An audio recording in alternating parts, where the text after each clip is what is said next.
네, 안녕하세요. 한국 마이크로소프트의 박중석이라고 합니다.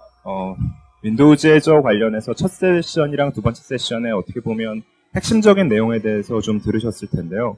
이번 세 번째 세션은 첫 번째 세션에 나왔던 가상 머신을 활용을 하는 부분과 그리고 웹사이트라고 경량의 웹 애플리케이션을 윈도우 애저에서 구동하는 것에 좀 집중해서 말씀을 드리려고 합니다.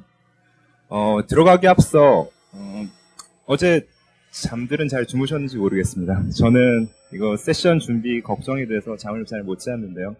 아무튼 좋은 내용 전달해서 윈도우즈 애저에 대한 이해를 좀 더 높일 수 있는 자리가 됐으면 좋겠습니다. 제일 먼저 윈도우 애저 가상 머신 기능은 6월 7일 날 윈도우 애저 내에선 스프링 릴리즈라고 하는 이름을 가지고 발표된 기능으로 추가된 기능입니다. 이 전까지는 흔히들 클라우드 하면 이아스, 파스, 사스라고 할 때 그 이아스라고 하는 기능은 윈도우 애저에 포함이 되어 있지 않았습니다.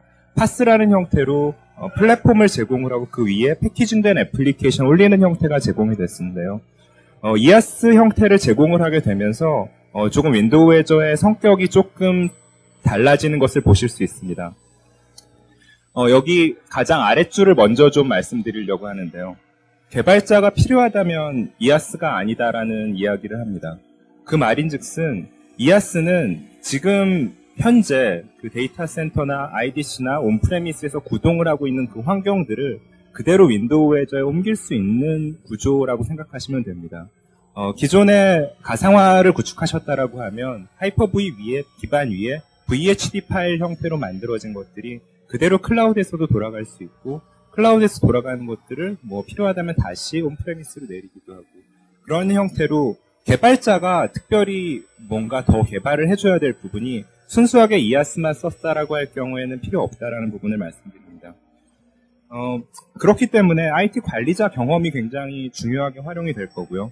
마이크로소프트에서 현재 베타 상태로 이아스 기능을 내어놓았기 때문에 핵심 서버 애플리케이션 몇몇을 기술 지원을 하고 있습니다. 예를 들면 SQL 서버라던가 쉐어포인트 서버 같은 기존의 마이크로소프트가 서버 제품군으로 운영됐던 것들을 클라우드에서 돌리는 데 있어서 지원을 하고 있어요. 그렇다면 그 이외의 서버 제품군들은 돌아가지 않느냐라는 부분은 돌아갈 거로 예상은 되지만 마이크로소프트가 현재 베타 상태에서는 정상적으로 돈다라고 지원을 하고 있지 않은 정도라고 보시면 됩니다.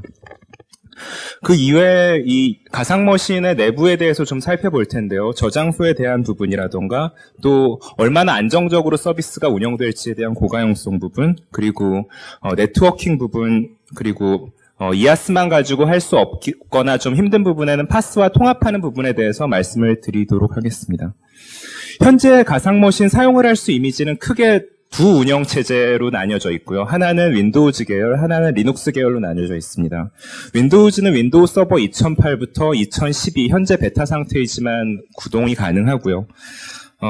아까 두 번째 세션에서 보신 것처럼 SQL 서버가 포함된 형태의 이미지도 있습니다. 그리고 리눅스 같은 경우는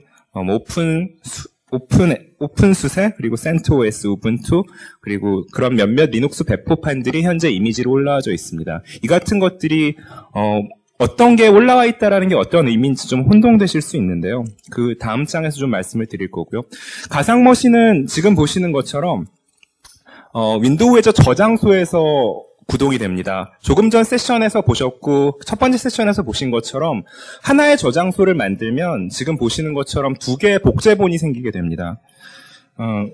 여기 보시는 것처럼 하나의 저장소를 만들면 두 개의 복제본이 생기는 것처럼 가상머신 역시 하나의 VHD 파일을 윈도우 애저에서 구동을 하면 두 개의 VHD 파일이 복제본 형태로 생겨서 만약에 첫 번째 복제본이 깨지게 되면 두 번째 복제본이 정상 그 마스터로 구동이 되면서 동작하는 방식입니다. 가용성에 대한 부분은 후반부에 다시 나오기 때문에 다시 한번 언급을 드리겠습니다. 그리고 아까 어떤 리눅스 배포판, 윈도우 배포판이 된다 안 된다를 말씀드렸는데요. 그 말씀을 드리기 위해서는 이미지랑 디스크에 대해서 좀 이해를 하셔야 될 것 같습니다. 이미지는 말 그대로 마이크로소프트가 윈도우 애저에서 돌리기 위해서 제공을 해주는 그런 이미지입니다. 여기서 보면 기본 OS 이미지로 그런 것들이 제공이 되고 있고요. 뭐 시스프랩이라고 하는 사용자의 그런 개인 설정이나 그 프로덕트 아이디 같은 것들이 삭제되는 일반화된 형태로 운영체제를 만들고 읽기 전용 형태로 올려두게 됩니다. 혹은 직접 VHD 파일을 이런 형태로 만들어서 업로드해서 사용을 하실 수도 있고요. 혹은 사용하던 VHD를 캡처해서 이 같은 OS 이미지를 만드실 수도 있습니다. 마이크로소프트나 파트너나 사용자에 의해서 만들 수가 있고요. 디스크는 실제로 이 이미지를 통해서 만든 것을 이야기를 합니다. 만약에 이 위쪽에 OS 이미지를 가지고 만든다라고 하면 OS 디스크가 될 거고요. 혹은 D 드라이브나 E 드라이브 같은 데이터를 저장하는 디스크는 데이터 디스크가 될 겁니다. 뭐 말 그대로 쓰기 가능한 디스크가 돼야 될 수 있고요. 또 위에 가상 머신을 생성하거나 VHD를 업로드를 할 때 만들어지는 형태로 되어 있습니다. 현재 가상 머신 크기는 마치 옷 사이즈처럼 익스트라 스몰부터 익스트라 라지까지 나뉘어져 있습니다. 각각의 뭐 한 사양들을 보면 예를 들어 스몰 같은 경우는 CPU 코어가 하나고 그리고 메모리가 1.75기가 그리고 네트워크 대역폭이 100Mbps까지 사용이 가능합니다. 만약에 그 사이즈를 늘리게 되면 해당하는 것들 메모리나 대역폭도 그에 맞게서 늘어나게 되고요. 익스트라 스몰이 좀 되게 작아 보이는데요. 익스트라 스몰은 하나의 코어를 좀 나눠서 쓰는 방식입니다.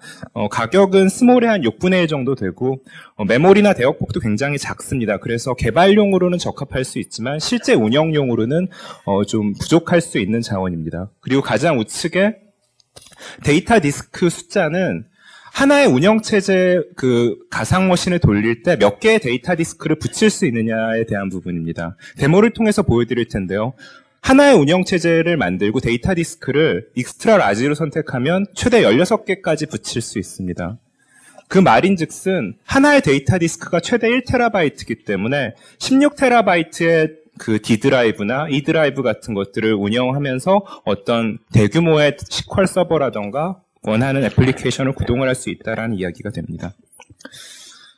그리고 디스크 캐싱 부분은 윈도우의 그 가상 머신과 실제 데이터 저장소 간에 거리가 있기 때문에 실제 여러분들이 그 랩탑에서 사용을 하시거나 데스크탑에서 사용을 하시는 것처럼 I/O가 즉각적으로 일어나지 않는 것 같이 느껴질 수가 있습니다. 원거리에 있기 때문에요.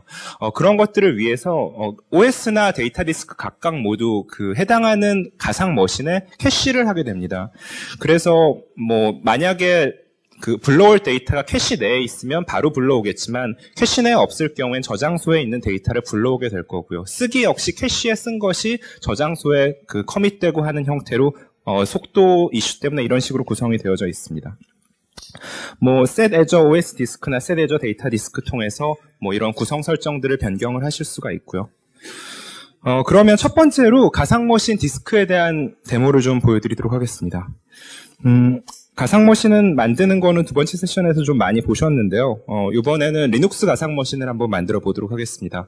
지금 보시는 화면이 윈도우 애저 관리 포털이라는 곳이고요. 여기에서 윈도우 애저에 있는 서비스를 만들고 관리하고 기타 여러 가지 작업들을 하실 수가 있습니다. 가장 왼쪽 하단에 새로 만들기 뉴 버튼을 누르게 되면 여러 가지 메뉴들이 있는데요. 지금은 가상머신을 만들 거기 때문에 버추얼 머신을 선택을 해보겠습니다. 선택을 할 때 뭐 퀵 크리에이트와 프롬 갤러리가 있는데요. 퀵 크리에이트는 일단 만들고 만든 VHD를 올리거나 그런 형태로 한다고 하면 프롬 갤러리는 아까 말씀드렸던 OS 이미지들을 가지고 만드는 것이 됩니다. 현재 올라가져 있는 OS 이미지들은 이렇게 윈도우즈 계열과 리눅스 계열들이 나뉘어져 있습니다. 아래쪽에 두 개는 제가 이미 이전에 만들었기 때문에 만들었던 그 이미지를 가지고 또 만들 경우에 사용할 수 있도록 지금 저장이 되어져 있는 부분이고요. 리눅스 중에 여러 가지가 있겠지만 CentOS를 한번 만들어 보겠습니다. 간단하게 버추얼 머신 이름을 제 이메일 주소와 JSPARK-CENT라고 이름을 짓고요. 그리고 접속할 사용자 이름과 그리고 제 비밀번호를 입력해 보겠습니다. 그리고 사이즈는 가상머신을 만들 때 어느 정도의 크기의 가상머신을 만들지 정해주실 수가 있고요. 개발용으로 만들 거기 때문에 익스트라 스몰로 한번 해보겠습니다. 그리고 다음을 눌러주고요. 그리고 실제 이 가상머신이 가지게 될 외부 URL을 하나 만들어주게 됩니다. 마찬가지로 jsparkcent.cloudapp.net이라는 고유한 이름을 만들어주고요. 어떤 저장소에 만들 것인지 그 자동으로 저장소를 정해서 해당하는 VHD 파일을 올리게 할 거고요. 지역은 윈도우 해저는 전 세계에 사용 가능하기 때문에 전 세계에 있는 8개의 데이터 센터 중에 골라서 배포를 하실 수가 있습니다. 여기에는 현재 미국에 있는 현재 6개의 데이터 센터가 나오고 있는데요. 이스트 아시아 베타 서비스가 가상 머신이기 때문에 그렇고요. 아래쪽에는 제가 가지고 있는 구독을 선택할 수 있습니다. 여기까지 해서 선택을 하게 되면 아래쪽에 윈도우 해저 버추얼 머신이 현재 스타트 프로비저닝이라는 이름을 거치면서 현재 윈도우 해저 데이터 센터에 해당 VM을 공간을 할당받고 하드웨어를 할당받아서 해당하는 리눅스 운영체제가 들어간 머신이 지금 구동되고 있는 과정입니다. 한 10분 정도 걸리면 해당하는 리눅스 머신이 완료가 되게 되고요. 간단하게 리눅스를 직접 설치하고 운영하는 것이 아니라 윈도우 해저에서 운영한 리눅스를 사용을 하실 수 있게 됩니다. 시간이 10분 정도 걸리기 때문에 이미 만들어진 리눅스 머신에 한번 제가 접속을 해보겠습니다. 버추얼 머신이 만들어지는 게 뭐 가끔 에러가 날 때도 있는데 여러 개를 너무 많이 만들어서 그런가 보네요. 이미 만들어진 버추얼 머신을 클릭해보면 해당하는 버추얼 머신의 그 현재 상태를 모니터링하는 화면으로 볼 수 있습니다. 여기 지금 데이터를 불러오는 중이라서 여기 멈춰져 있는 상태인데요. 보시는 것처럼 현재 CPU 상태나 데이터의 입력 아웃풋 그리고 기타 여러 가지 상태를 모니터링해서 현재 VM이 어떤 상태인지 보실 수가 있게 되고요. 접속을 할 때 리눅스에서 많이 접속하는 방식인 PuTTY 이용을 해서 SSH 방식으로 접속을 하겠습니다. 접근 주소는 아까 보셨던 제가 과거에 만든 JSPARK ubuntu.cloudapp.net으로 입력을 하고요. 포트는 22번 포트를 이용을 하겠습니다. 다시 한번 해보겠습니다. 예, 조금 시간이 걸리면 지금 보시는 것처럼 PuTTY 방식으로 접속을 하는 거고요. 제가 만들었던 관리자 아이디와 그리고 비밀번호를 입력을 해서 리눅스 머신에 접속을 하게 됩니다. 사실 리눅스 머신에 접속하는 게 대단한 일은 아닐 거고요. 지금 보시는 것처럼 제가 윈도우즈 해저에 있는 이미지를 가지고 접속한 상태고요. 간단하게 프로세스 상태를 ps-all 명령어를 통해서 보면 현재 떠 있는 프로세스 같은 것들을 한눈에 보실 수도 있습니다.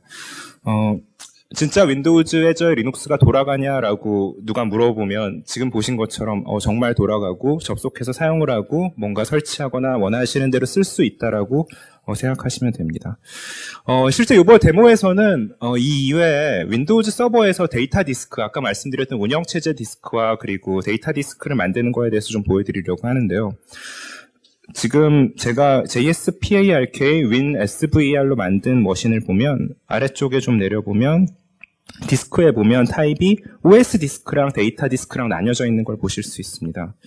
제가 데이터 디스크를 추가했기 때문에 그런 부분이고요. 여기 어태치라고 해서 어태치 디스크를 하게 되면 제가 만든 VHD 파일들을 올린 것들이나 혹은 데이터 저장소에 있는 빈 VHD 파일들 같은 경우를 이런 형태로 붙여서 여러 데이터 디스크를 사용을 하실 수 있습니다. 접속을 해보게 되면 원격 접속은 아까 보신 거랑 동일한데 데이터 디스크 화면이 탐색기나 디스크 관리자에서 보이는 내용들을 잠깐 보여드리도록 하겠습니다.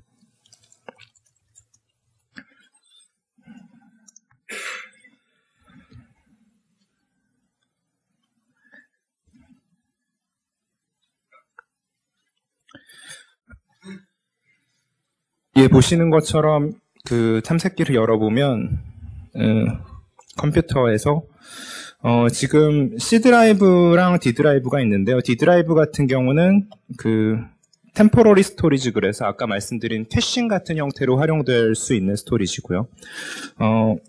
아직 탐색기 안 뜬 걸 보니까 그 장치 관리자에서 활성화가 시켜지지 않은 것 같은데 한번 보도록 하겠습니다.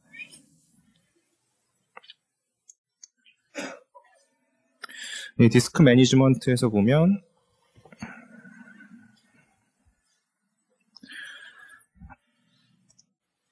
예, 지금 디스크2라는 게 시작할 것인지 물어보게 되고요. 아래쪽에 보시면 그 C 드라이브 그리고 D 드라이브 아까 템포러리 나왔던 거 이외에 제가 붙였던 1기가짜리 empty VHD 그 데이터 디스크가 있는 걸 보실 수 있고요. 여기에 뭐 볼륨을 할당해서 드라이브 형태로 사용을 하시거나 이런 게 가능합니다. 실제로 뭐 미국 쪽에서 한 데모에서는 16개 그 1TB의 드라이브를 붙여서 16TB의 큰 그 저장소를 만들고 그거를 가지고 뭐 대용량 SQL 서버를 돌린다거나 그런 형태의 시나리오를 보여준 부분이 있는데요. 이런 형태로 가능하다고 보시면 됩니다. 간단한 리눅스 만들고 데이터 디스크에 대한 그 내용을 좀 말씀드렸고요.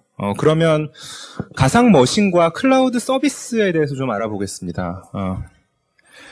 윈도우즈 애저에 그 가상 머신이 나오기 전에는 파스 형태로 어떤 클라우드 서비스란 이름이 있었고 그 같은 형태로 서비스를 제공을 했습니다.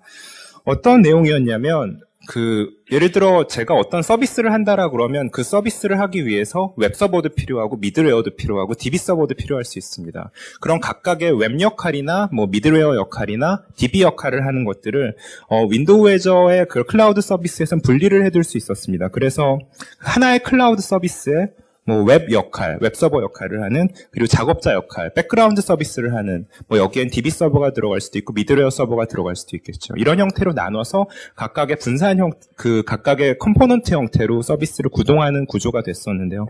실제로 그 안에 이 역할에 따라서 돌아가는 인스턴스가 여러 개가 구성이 되게 됩니다. 개발자분들이시기 때문에 뭐 클래스 인스턴스 개념을 잘 알고 계실 텐데요.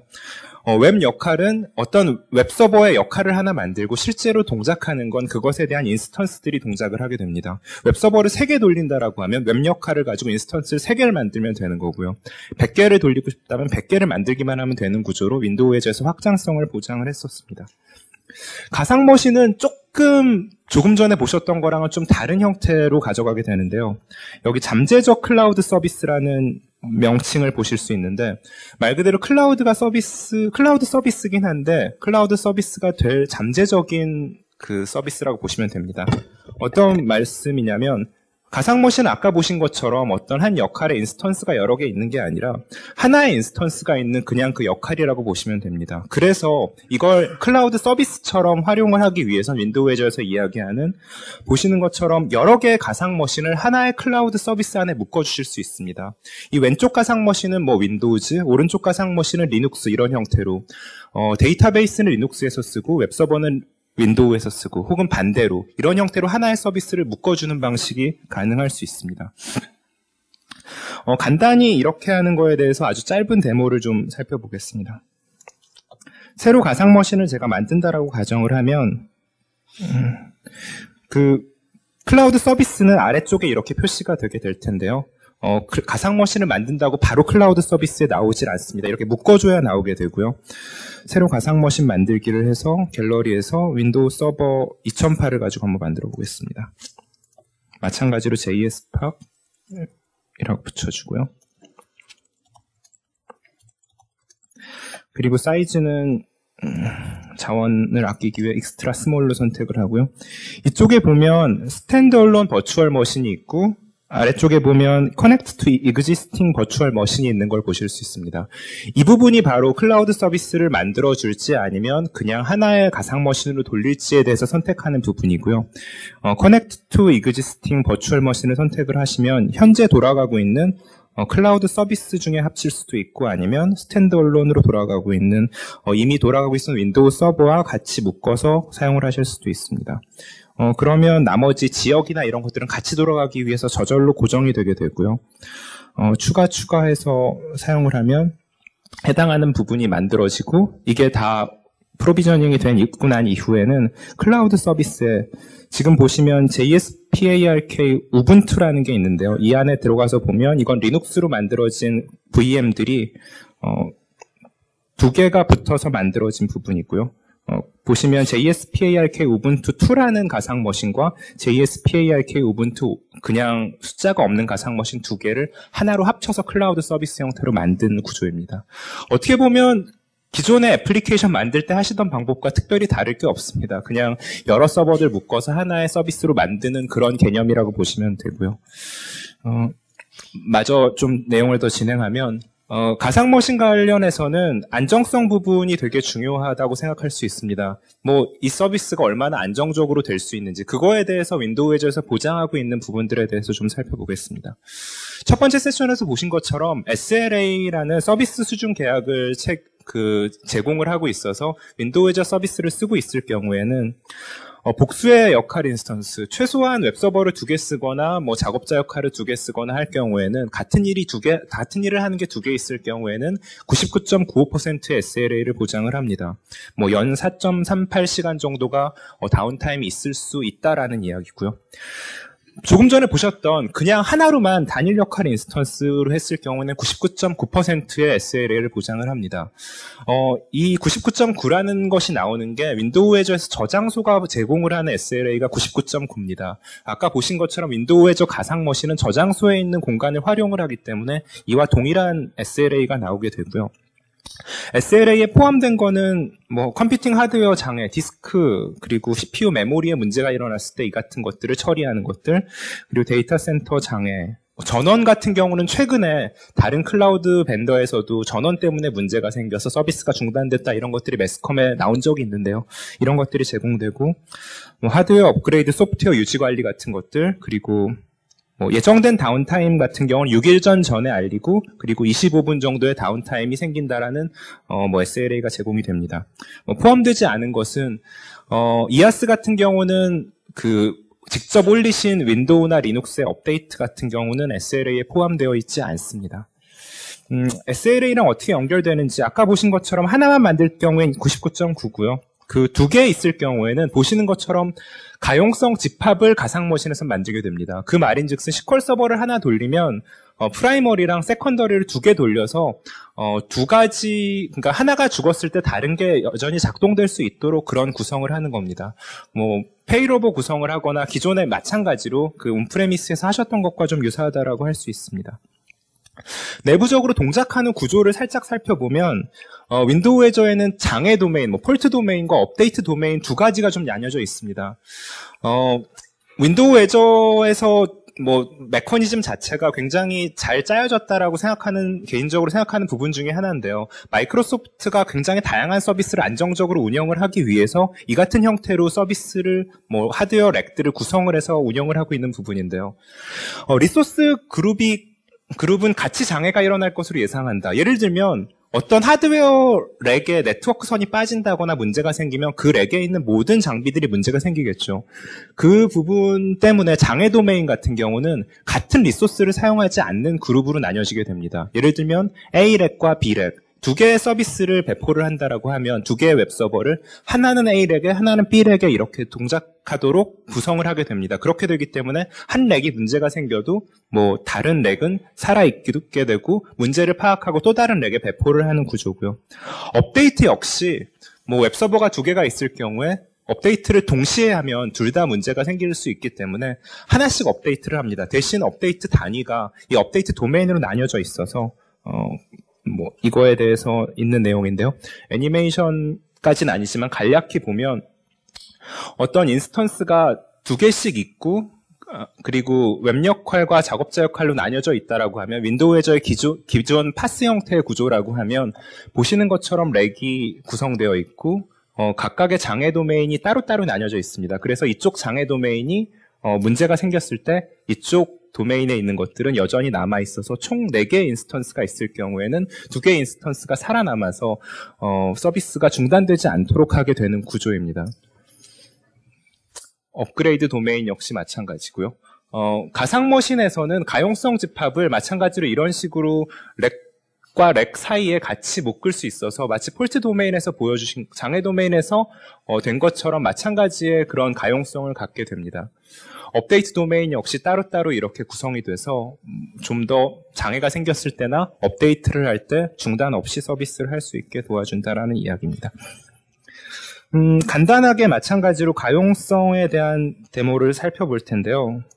가상머신 만들 때 아까 보신 분도 있으실 텐데 가상머신 만들기를 해서 갤러리를 해서 하나 만들어 보다 보면 가용성 집합을 만드는 부분이 있습니다.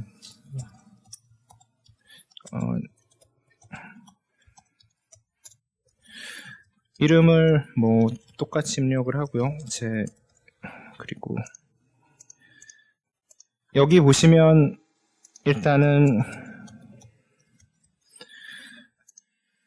나머지는 특별히 다를 게 없는데요. 이 부분에 availability set이라는 게 있고 이 부분이 바로 가용성 집합입니다. 그래서 만약에 어떤 가상 머신을 새로 만들 때 그 가용성 집합을 뭐 간단히 입력을 해주게 되고 클릭을 하게 되면 해당하는 머신은 가용성 집합이 있는 머신으로 생기게 되고 다른 머신 동일한 것을 돌려서 이것과 같은 가용성 집합으로 묶어주면 뭐 장애가 일어나도 장애를 대처할 수 있는 확률이 높아진다라고 할 수 있습니다. 예. VM에 대한 내용을 굉장히 길게 말씀드렸는데요. VM 그 EAS 피처가 들어가게 되면 사실 같이 따라올 수밖에 없는 게 네트워킹 관련한 부분입니다. 현재 뭐 온프레미스와 클라우드 간에 연결하는 부분에 있어서는 크게 윈도우즈 애저 같은 경우는 4가지 형태로 나눠서 생각을 하고 있는데요. 이 아래쪽에 빨간색 줄이 칸이 쳐져 있는 부분은 뭐 IP 레벨 연결이라고 얘기합니다. 그 이야기는 마치 같은 네트워크에 있는 것처럼 뭐 IP 터널링이라고도 보통 이야기하는 것처럼 뭐 바로 옆자리에 있는 PC하고 연결되는 것과 같은 수준의 연결을 제공을 해주는 것이 아래쪽에 빨간색 그 칸이 쳐져 있는 부분이고요. 이 위쪽에 있는 부분, 뭐 데이터를 동기화한다거나 애플리케이션 간의 어떤 메시징 연결을 한다거나 이런 부분들은 애플리케이션 단의 연결입니다. 뭐 아까 첫 번째 세션에서 설명드렸던 서비스 버스 같은 것들을 통해서 뭐 메시지를 전달시킨다거나 아래쪽은 점대점 연결 혹은 망대망 연결 같은 것들을 가능하게 되고 이번 발표된 것 중에 가장 핵심은 사이트 대 사이트 버추얼 네트워크를 온프레미스에 있는 DNS와 윈도우 애저에 있는 DNS가 같이 묶여서 같은 네트워크로 돌아갈 수 있도록 하게 하는 부분입니다. 윈도우 애저 가상 네트워크가 바로 그 기능을 하고 있고요. 뭐 어떤 형태가 가능한 것이냐면 윈도우 애저 클라우드 내에 뭐 제가 거기에 리소스들을 만들고 마치 제 프라이빗 네트워크처럼 그것들을 사용을 할 수 있다는 뜻입니다.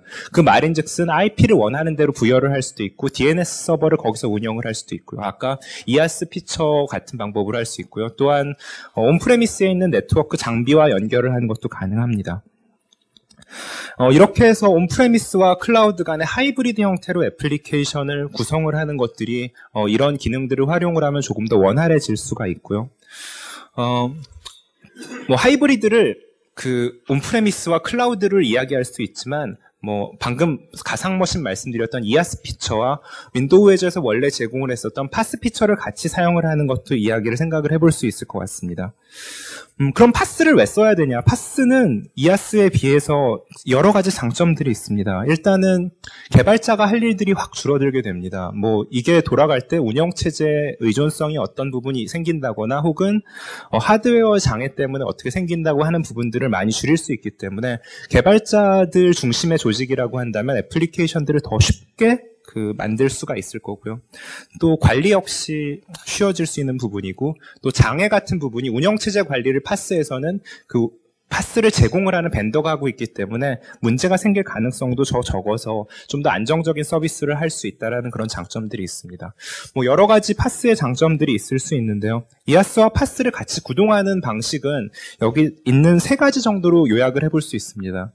첫 번째는 파스에서 원래 제공을 하는 버추얼 IP랑 뭐 EAS랑 같이 연결을 하는 아까 보셨던 그 애플리케이션 레벨로 연결을 하는 방법이 있을 수 있고요. 아니면 조금 전에 설명드렸던 가상 네트워크를 활용을 해서 뭐 온프레미스에 있는 것과 연결을 할 수도 있지만 EAS와 파스를 연결을 한다거나 혹은 혼합 모드로 뭐 아까 온프레미스로 가상 네트워크를 연결하는 방법도 있고 EAS와 파스를 연결하는 이런 부분도 있을 것 같습니다. 뭐 이 부분과 이 부분이 좀 혼동스럽기도 하지만 온프레미스 클라우드 그리고 EAS 파스 연결 정도로 이해하시면 될 것 같습니다. 결국은 EAS가 적합한 곳엔 EAS를 당분간은 여전히 쓰고 새로 만들거나 파스가 적합한 뭐 데이터가 폭주한다거나 뭐 아까 보셨던 것 클라우드의 여러 시나리오들이 적용되는 그런 곳에는 파스를 적극 적용을 하는 부분이 어떻게 보면 클라우드를 효율껏 요령 있게 잘 쓰는 방법이라고 할 수 있습니다. 가상머신, 가상 네트워크에 관련한 이야기를 여기까지 좀 드리려고 하는데요. 하나 더 정리를 드리면 이하스 피처 관련해서는 개발자가 사실 할 게 그렇게 많지 않습니다. 제가 보여드린 것도 개발 데모가 거의 없었던 것처럼 관리 레벨의 그런 부분들이 있고요. 대신 파스랑 같이 연동을 하기 위해서는 파스 부분에 대한 개발과 이하스 부분에 대한 고려 부분들이 좀 필요할 수 있을 것 같습니다.